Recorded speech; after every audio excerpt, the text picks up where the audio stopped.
সালাম আলাইকুম ভাই। ওয়ালাইকুম আসসালাম রহমতুল্লাহ। ভাই, আপনি তো মনে হয় ইজারাদার নাকি? ইনশাল্লাহ আমি ইজারাদার। আপনি কি প্রথম ফার্স্ট ইজারাদার নাকি? আমি প্রথম ফার্স্ট। আমি তো শুনেছি গতকালকে আমি যখন এটা লাইভে দিয়েছিলাম, লাইভে দেওয়ার পরে শুনছি নাকি প্রায় 50টা গরু বিক্রি হয়েছে। এটা কি সত্য না মিথ্যা? ইনশাল্লাহ আমাদের প্রায় এমনই গরু বিক্রি হয়েছে এখনো পর্যন্ত।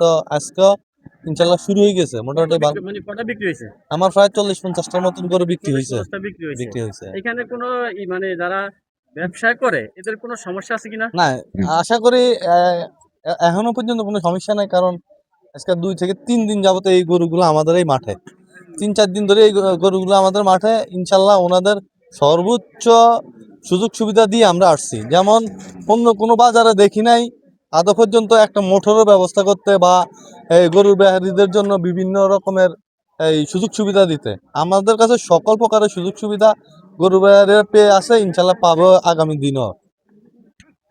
ক্রেতা এবং বিক্রেতার সম্বন্ধে কিছু বলেন। ক্রেতারা ইনশাল্লাহ এই বাজার থেকে গরু কিনা যথেষ্ট পরিমাণ খুশি। আমরা তো হাসিল যে পরিমাণ সরকারি ধরা, কিন্তু আমরা এই পরিবারে ধরি নাই। আমরা চাইতেছি আমাদের বাজারটা সুন্দর সুষ্ঠুভাবে পরিচালনা হোক, আবার সামনের দিনগুলোতে যে এই বাজার সুনাম বয়ে থাকে। আমরা এই কারণেই হাসিল নিয়ে আমরা কোনো ক্রেতার সাথে কোনো বাড়াবাড়ি করি নাই। ইভেন বিক্রেতার সাথেও আমরা কোনো রকমের চার্জ করি নাই। তাদের তাদের মনে দেখা যেভাবে ভালো হয় এভাবে করতে আছে।